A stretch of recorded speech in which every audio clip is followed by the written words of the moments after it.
Hey guys, and welcome back to Sailing with the Jameses. We've been cruising and living aboard full-time for 4 years now, and we've been asked one question more than almost any other question, and that is, what is our favorite place? Where would we recommend on the east coast of Australia? And honestly, it's a hard one to answer. After 4 years of living, learning, and exploring by boat as a family, we've realized it's not just about the destinations. It's all about how a place makes you feel, the memories you create there, and the moments that stay with you long after you sail away. In this video, we're sharing our top 10 places we've sailed to along the east coast of Queensland. These aren't just beautiful spots on a map, they're places we've anchored, swum, explored, beached the boat, and made unforgettable family memories.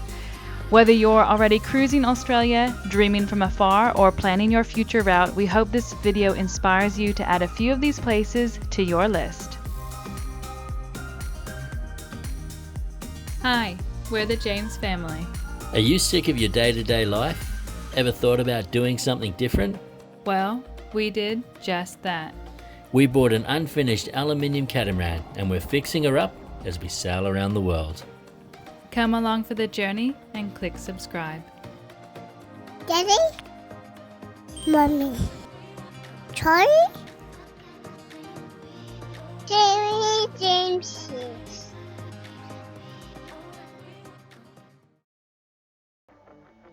Windy Bay on Hazelwood Island, a beautiful spot in the Whitsundays. The Whitsundays is home to Whitehaven Beach, one of the top most beautiful beaches in the world. But that is not why this is on our list. Windy Bay is on our list because this is where we intentionally beached the boat a couple of years ago to do a hull scrub and to have a look at a few things under the waterline. We actually get asked about this spot quite a bit from fellow cruisers who are curious about drying out their own boat, so we thought we'd share where and how. This bay sits directly opposite Whitehaven Beach. The tide runs out a long way here, and we dried out Emma just to the right of the large rock on the beach. And that area has a nice, flat, hard, sandy bottom, ideal for safely drying out and working on your boat. We came in at the start of the outgoing tide, got into position, dropped the anchor, and what we forgot to film back then was Sam jumping in the water for a good 10 minutes in chest-height water, holding on to the boat so that it stayed still and didn't bounce or move forward out of position with the outgoing tide. After roughly 10 minutes, the tide had gone out enough that Emma was sitting snugly on her skegs and we were well into position and not moving. We then hopped in and got to work and raced against time and tide to scrape the hull.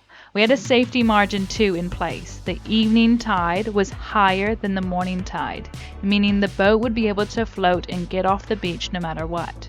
Sam also took the anchor far out into deeper water so that when the tide came in, we could haul up on the anchor, bring the boat into deeper water before turning the engines on to help prevent sucking sand into the intake.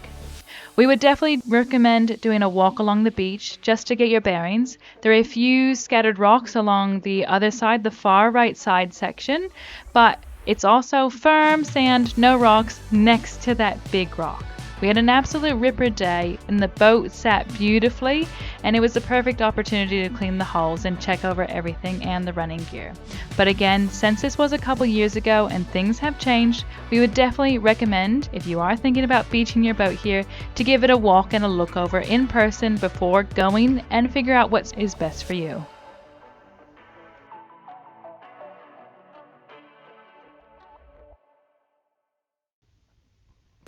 Next up is Dunk Island.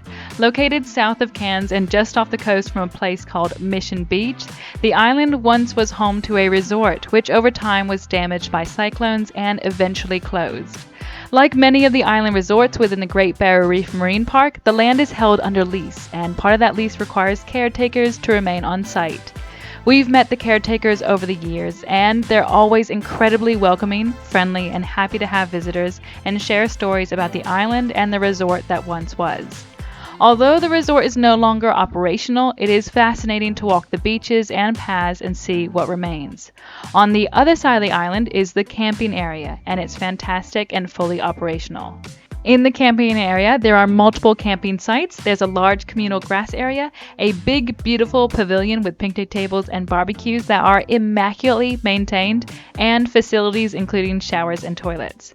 The facilities are newly renovated and free to use, and they include hot showers, which are available from 7 a.m. to 7 p.m. We like to bring our shower stuff ashore and do what we call the hour of the shower. We personally really like Dunk Island because it's a great place to meet up with friends on other boats. It's a really nice place to get together with everyone ashore for a sausage sizzle barbecue, have the kids play and run around on the big beautiful grass area, and cleanup is easy with the sinks right next to the barbecues with running water. It's a great spot for spending time as a cruising community. Near the wharf, there's also a newly built cafe. Opening hours are limited, so it's worth checking ahead on their Facebook page or website to see their hours for that week that you're there. But grabbing a coffee on a tropical island with an abandoned resort in the background, out in the middle of the ocean, is a pretty unique experience. In the anchorage, there are also 2 public mooring balls, as well as plenty of space for multiple boats to anchor comfortably, making it an easy and social stop along the coast.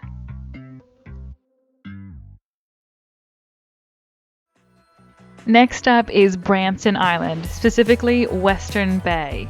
To us, what makes Western Bay at Brampton Island so special is how easy and relaxed life feels here. The lagoon is long, shallow, and beautifully protected, which makes it perfect for families and kids. It's the kind of place where you can bring paddle boards, spend the whole day on the beach, swim, play, and just slow everything right down. There's a small pavilion ashore with a picnic table and a rainwater tank that's always full, which make beach days super simple. We often bring our laundry, set up a tub, and turn it into a full day. Washing clothes, hanging them out to dry, swimming in between, and having lunch in the shade. There's even a drop toilet here, which honestly feels like a luxury when you're cruising and having not to do your business in the bush or in the sea. There's walking tracks that start near the pavilion and lead around the island to the abandoned resort on the other side, which is always interesting to explore. Out in the bay, there's usually schools of baitfish swarming around the boat, with bigger fish chasing them, making for some exciting moments at anchor. There are no public moorings here, but the anchorage is huge, with plenty of room for dozens and dozens of boats. For us, Western Bay is all about simple days, good company, and enjoying the little things that make cruising life so simple. And on a side note, we have heard rumors that there are wild koalas on Brampton Island. We personally have never seen them, but if you have, please comment below. I would love to know if you personally have seen them.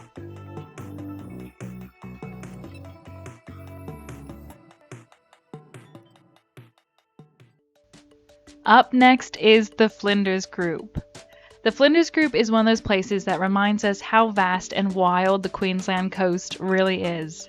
These islands sit at the southern end of Princess Charlotte Bay in Far North Queensland, and while they are remote, that is exactly why we love them. Flinders Island has a small landing area maintained by Queensland Parks and Wildlife, complete with a shaded pavilion, picnic tables, and 2 rainwater tanks, which makes it for a perfect, easy afternoon ashore. Here on Flinders, there is also a large stone monument left by the crew of the HMS Dart, who visited the island in 1899 and carved their mark into a rock here. Standing there, you can't help but imagine what it must have been like arriving here over a century ago, long before GPS or modern comforts. For us, one of the main reasons we love it here is Stanley Island. Stanley Island is home to some of the most incredible Aboriginal rock art we've ever seen, and it is absolutely worth the tender ride and hike. The landing beach is small, but we carefully pulled our tender up and tucked it into the mangroves for safekeeping. The walking trail starts at the beach and leads you across the island, looping down the far side and back inland. At first glance, the island looks rugged and almost barren, but once you start reading all the signs and learning about the plants and vegetation, everything changes. What looks harsh suddenly becomes an island rich with traditional knowledge, food sources, tools, and materials. And the caves themselves are extraordinary, covered with ancient artwork that gives you a powerful sense of connection to the people who lived here long before us. And the beachcombing here is next level. Because this is Far North Queensland and it is so remote and less often visited than the islands farther south, these beaches are scattered with shells and fascinating washed up finds. It's some of the most rewarding beach combing we've done anywhere. And that said, this is croc country. We were told about a resident croc near the beach for the HMS Dart Rock. On Flinders, we never saw him, but it's definitely smart to be croc-wise at all times. The Flinders group is definitely one of the highlights of Far North Queensland for us, and if you're looking for raw beauty, deep history, and a real sense of adventure, this is one of those anchorages we would absolutely, without hesitation, recommend. And of course, we had to include Lizard Island. Located about 270 nautical miles north of the city of Cairns, right on the edge of the Great Barrier Reef. One of the coolest things is the airport on the island. Watching small planes come and go from the anchorage is always fascinating. For us, we love Lizard Island for many different reasons. There is so much to do and see here, and there's amenities for cruisers. To start, the anchorage is large and protected. Lots of room for lots of boats. There are rubbish bins next to the resort staff bar that cruisers are welcome to use. There's also a freshwater tap for cruisers to fill jerry cans located on the outside of the staff bar as well. And the Marlin staff bar is open 2 nights a week for pizza and beers, and it's a super awesome atmosphere. There is so much to do here. Lots of hikes, there are picnic tables, barbecue areas, public restrooms, there's a fine sandy beach that is accessible at any tide, great snorkeling in a lot of different areas, and just an overall active and social place that cruisers all congregate. The Cook's Look hike is a must. It's a jaw-dropping view over the reef where Captain Cook first sighted it. The Blue Lagoon is another favorite. Calm, crystal clear water, stunning coral gardens, and an easy snorkeling straight from the beach. Lizard Island is also the perfect base to team up with friends for trips out to the Ribbon Reefs, which are not far offshore and absolutely world class. For us, Lizard Island hits a sweet spot. Epic hikes, beautiful snorkeling, incredible reef access, super social atmosphere, and just enough amenities and facilities to make life easy, all in one forgettable place. John Brewer Reef. John Brewer Reef is located just offshore from Townsville, and it's hands down one of our favorites, and every time we visit, it reminds us why. There are several public moorings here, along with plenty of good sand to anchor, making it an easy and comfortable stop for cruisers. And from the moment you hop in the water, you can tell this reef is something special. The reef is absolutely thriving. The outer edges are alive with action, bait balls being smashed by mackerel and other predators, while the inside of the lagoon you'll find clownfish, reef fish everywhere, and some of the healthiest coral we've seen. This is an open reef, not a green zone, so fishing and spearfishing are allowed. One of the most unique features here is the Museum of Underwater Art. Sculptures were placed on the sandy bottom of the lagoon, and you can explore them by snorkeling, free diving, or scuba diving. And I'll be frank here, when I first heard about the Museum of Underwater Art, I was skeptical. After years of working on the Great Barrier Reef, I assumed it meant the coral needed help. But I couldn't have been more wrong. The reef here is flourishing, and the Museum of Underwater Art is something unique and spectacular. The museum and statues around the reef add interest without taking anything away, and the surrounding coral is some of the healthiest we've ever seen. If you get the chance to visit John Brewer Reef, don't hesitate. It's an unforgettable stop and a true highlight of the central Queensland coast. Mackay Cay, a reef paradise just off Port Douglas. This cay sits north of Cairns and right along the cruising route to Lizard Island, and it's an absolute favorite of ours.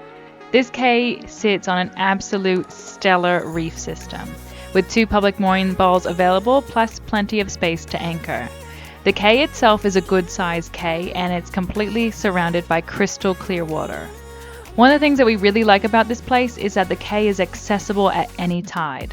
Some reefs and cays can be tricky. When the tide drops, you can't get a tender over the exposed reef, and landing becomes impossible until the next high tide.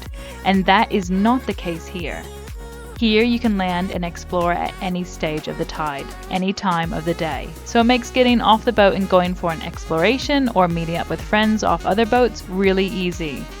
The reef health here is absolutely spectacular. The shallow reef just off the quay is teeming with life, and because it's so shallow you can snorkel right off the quay. It's perfect for small kids or anyone who isn't a strong swimmer. You can see incredible coral and fish in waist-deep water. And right on the horizon sits the Daintree rainforest, the oldest rainforest in the world. Spending the afternoon swimming, snorkeling, and then watching the sunset with that backdrop is something that's truly spectacular. Next up is Garry Island, formerly known as Fraser Island, and this is one of those places that will never stop pulling us back. It is the largest sand island in the world, and it's extraordinary. Beneath all that sand is one of the largest natural water filtration systems on Earth. Because this is the largest sand island, rainwater slowly filters through the sand for decades, sometimes centuries, before emerging in crystal clear lakes. And they are famous tea tree lakes. The tannins from the tea trees give the water that deep amber color. But don't be fooled by the color. This is one of the purest fresh water that you'll ever swim in, and it's incredibly refreshing to soak in these lakes all over Garry. But one of our favorite anchorages here is the Kingfisher Bay Resort. There is a well-protected anchorage right out the front of the resort, and the resort itself is safely behind a dingo fence. Cruisers are genuinely welcomed here. You can use the resort pools, facilities, hot showers, and enjoy the cafes and restaurants. There are rubbish bins, recycling, and cardboard bins right by the barge ramp, and with 3 pools, lounge chairs, free hot showers, bowls of chips for $10, it's the perfect place to relax and slow down. We've spent so many days here over the years, and it's actually where Charlie learned to swim, which makes this place extra special for us. We always love coming back here for the amazing atmosphere, multiple pools to choose from, and the multiple cafes, and there's a little convenience store along with a kids' playground here as well, all within the dingo fence.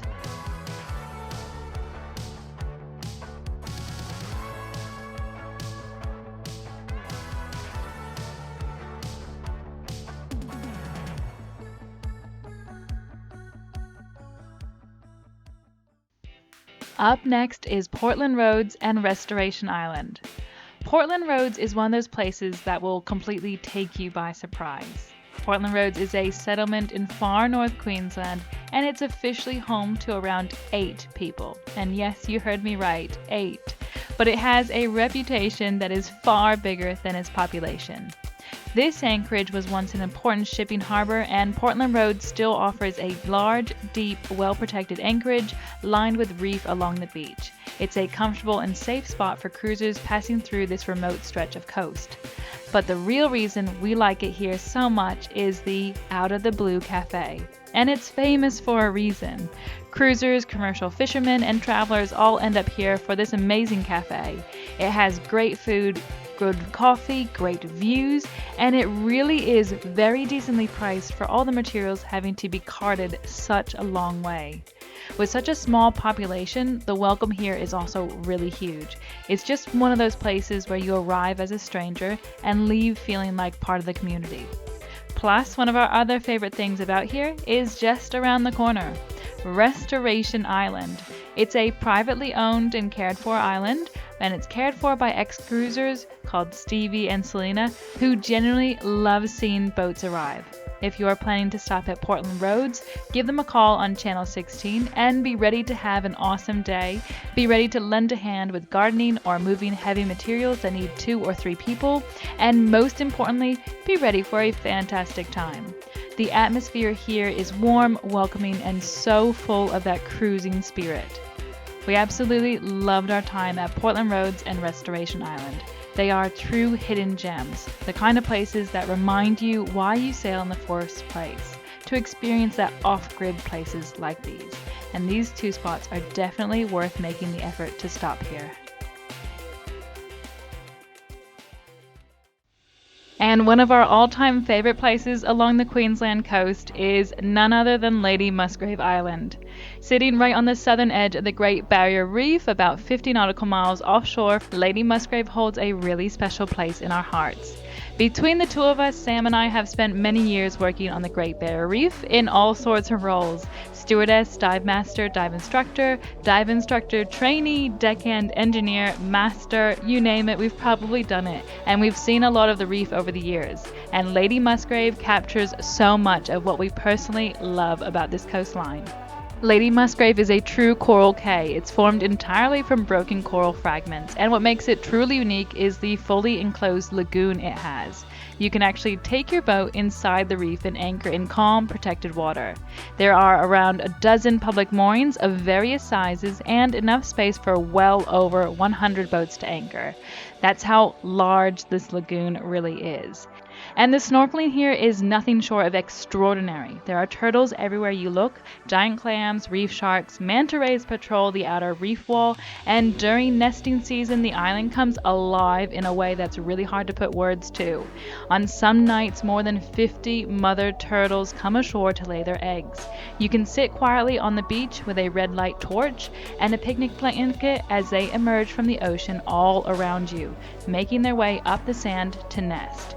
If you're really lucky, you might even witness baby sea turtles hatching and making their dash to the sea. It's something that we've been privileged to experience a few times, and it never fails to remind us just how incredible this world is.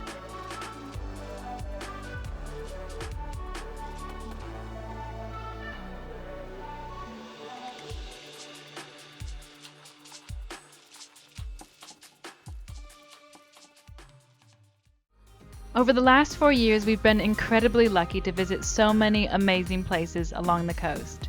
These 10 spots are just a small selection. They're ones that mean something to us, where we've slowed down, explored, learned, laughed, and made incredible favorite memories as a family. We wanted to share them with you, not as a must-do list, but in hopes of inspiring you, whether that's adding a few of these spots to your East Coast travel plans, or maybe even putting Australia on your cruising route altogether. If you've been to any of these places, we'd love to hear about it and hear your thoughts. And if it's still on your list, we hope this gives you an extra nudge to go. Let us know in the comments below where you would visit first. Thank you so much for watching. If you enjoyed this video, please consider clicking the like button, subscribe, and join us on our adventures every week as we share our journey sailing full-time as a family. A massive shout out to our amazing Patreons. Thank you guys so much for your support. If you are interested in joining the J Crew and supporting us making videos and content, plus you get some awesome perks like early access to videos, consider becoming either a member on YouTube or joining the J Crew on Patreon. The links are in the description box below, and tiers start at just $2 a month. Thank you so much again for watching, and we will see you all same time next week. Bye everyone.